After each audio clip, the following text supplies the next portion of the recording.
And whoever shall exalt himself shall be abased, and he that shall humble himself shall be exalted. But woe unto you, scribes, and you Pharisees, hypocrites!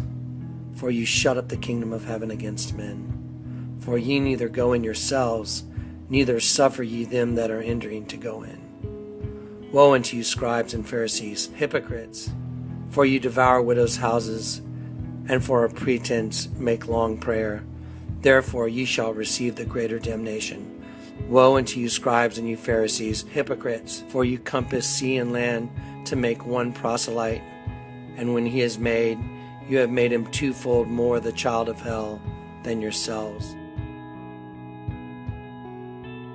And Jesus answered and said unto them, Blessed art thou, Simon Barjona, for flesh and blood hath not revealed it unto thee, but my Father which is in heaven. And I say also unto thee, Thou art Peter, and upon this rock I will build my church, and the gates of hell shall not prevail against it. And I will give you the keys to the kingdom of heaven.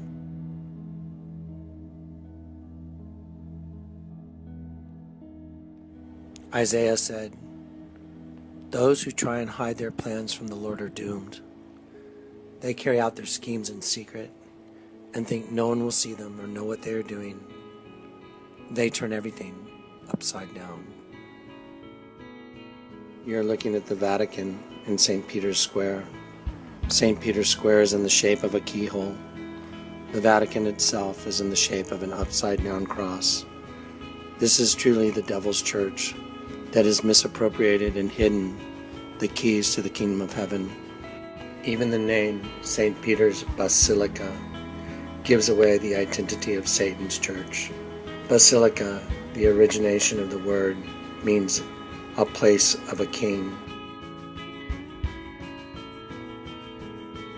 The word basilisk refers to a serpent described as a dragon that can kill by its breath or look. Basilica translates into the abode of the basilisk, which is the abode of the serpent, the royal serpent, the serpent that wears a crown. Revelation 12. And behold, a great red dragon, having 7 heads and 10 horns, and 7 crowns upon his heads. And his tail drew the 3rd part of the stars of heaven, and did cast them to the earth. And the dragon stood before the woman which was ready to be delivered, for to devour her child as soon as it was born. And she brought forth a man-child, who was to rule all nations with a rod of iron. And her child was caught up unto God and to his throne. And the woman fled into the wilderness, where she hath a place prepared of God, that they should feed her there 1,260 days. And there was war in heaven. Michael and his angels fought against the dragon. And the dragon fought and his angels, and prevailed not. Neither was their place found any more in heaven. And the great dragon was cast out, that old serpent called the devil and Satan, which deceiveth the whole world. He was cast out into the earth, and his angels were cast out with him. And I heard a loud voice saying in heaven, Now is come salvation and strength, and the kingdom of our God and the power of his Christ. For the accuser of our brethren is cast down, which accused them before our God day and night. And they overcame him by the blood of the Lamb, and by the word of their testimony, and they loved not their lives unto the death. Therefore rejoice, ye heavens, and ye that dwell in them. Woe to the inhabitants of the earth and of the sea, for the devil is come down unto you, having great wrath, because he knoweth that he hath but a short time.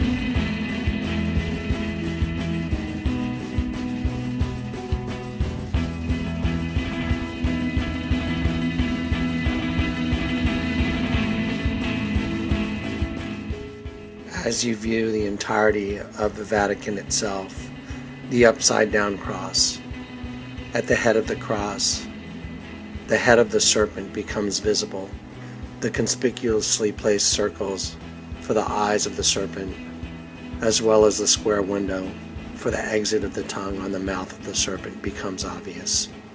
It is truly the abode of the serpent. The dome on the top of the Vatican becomes the crown of the serpent, truly hidden in plain sight.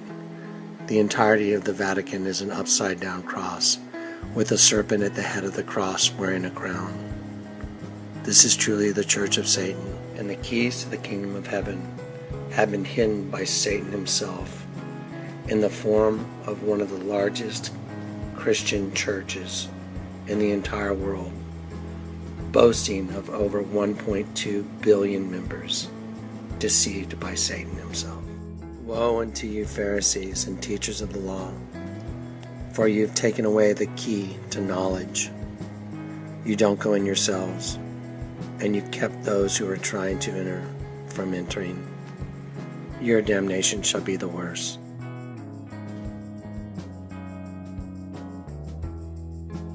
Not only in the Catholic Church, but all forms of apostate Christianity have hidden the key to the kingdom of heaven. That old serpent called the devil and Satan, the accuser of the brethren, took on the form of what's called a Nakash in Genesis 3. This is his first encounter with humanity, and this is when he deceives Adam and Eve. The Hebrew word is the Strong's Concordance 5175, Nakash in Genesis 3:1. And it's not just a creepy crawly snake. It is a shining serpent. It's an upright fallen angel. It's Satan in this form that he was beautiful to look upon, and he tempted Eve. It was more than Eve eating a piece of fruit, but the point of this Nakash reference is that he, the serpent, manifests all over the world in all these various cultures in disparate time periods: the Mayans, the Aztecs, the Egyptians, the Sumerians, Phoenicians, in Asia and Japan and China. And there's this obsession with this dragon, this winged serpent, and this isn't just the rudimentary imaginations of man coming up with some mythological creature. These are carvings of what they saw, and it's pretty evident to see that. It's hard to explain this as just coincidence that all these cultures came up with this same creature without there being some type of common denominator being Satan. Just like it says in Revelation we just listened to, that he deceives the whole world. He's deceived the whole world. And Michael's going to cast him out. Michael is going to fight with the angels, and they're going to fight Satan and his fallen angels, which is 1/3 of the angels, and they're going to get cast down to the earth. And Satan's going to then set up his New World Order government. But he has to have the groundwork here. He has to have a throne built for him, so that when he gets here, because he knows he has a short time, he's going to have to sprint right out of the gate. And so we're trying to expose to you that his groundwork has been laid, the channels of communication and the channels of worship and these avenues and funnels of blind loyalty, fealty, devotion, trust. The world right now is facing something deeper than human corruption or greed or malice or lust for power. It's a lot darker than that. And there are plenty of humans and things that look human on this earth that have chosen their king. And they've chosen Lucifer. They think that he's got a chance to win. They backed him at the original fall of the angels. They thought he could, set his throne above the Most High. And they are going to fight to the death. They're dug in, and there are humans that have accepted their role, and they think that they're going to be rewarded.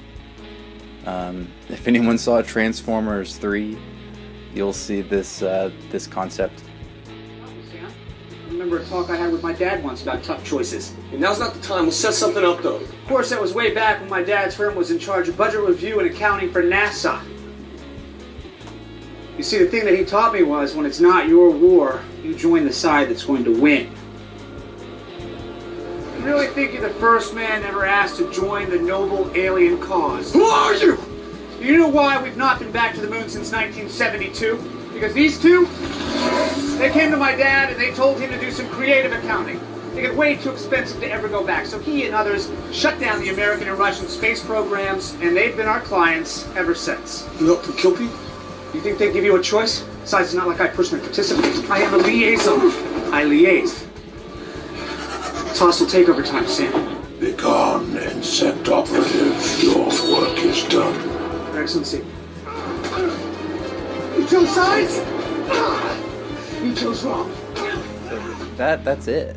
They think that he's going to get to rule forever, but it's going to be for 1,260 days, what's known as the Great Tribulation in the Bible. This is all prophesied in the Bible. So if you're not a believer and you see that there is this nefarious, unhuman-like evil that is manipulating world events,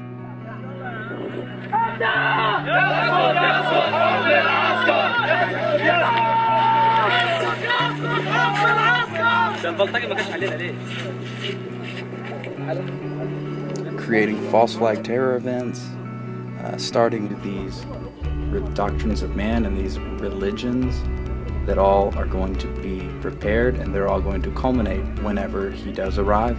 He's going to appear benevolent, but he is going to be that old serpent, Satan. And just like when he tempted Jesus in the desert in Luke, he took him to all the kingdoms of the earth, and he said, look, these all belong to me, for the glory of them has been bestowed to me from God. God has allowed Satan to set up these governments and kingdoms and royal bloodlines, and it's all part of the plan. He's going to let Satan flex all of his muscles, and he's still going to win. So we're here not to pick on any one particular religion, but to show you that they are all tracing back to you, that old serpent, Satan. The devil, the deceiver, he has created all of these false religions, these man-made, satanically inspired, man-made religions, as evidenced here. John of Patmos, who saw the visions that Jesus gave him, and he wrote the book of Revelation in 70 AD. When he was shown the mark of the beast and the number, it was in a foreign language to him at the time, and he just wrote down what he saw. And what he wrote was the Greek number 666 here as he wrote it. And as you can see, it is an eerie match for the phrase "in the name of Allah," and there is even it even looks like a serpent to me. I mean, here it is. And the Arabic language was not officially recorded as being a written down language until 512 AD. So John saw this and wrote it in 70 AD, and then 500 years later we have the phrase "in the name of Allah." And there was war in heaven. Michael and his angels fought against the dragon. And the dragon fought and his angels, and prevailed not. Neither was their place found any more in heaven. And the great dragon was cast out, that old serpent called the devil and Satan, which deceiveth the whole world. He was cast out into the earth, and his angels were cast out with him.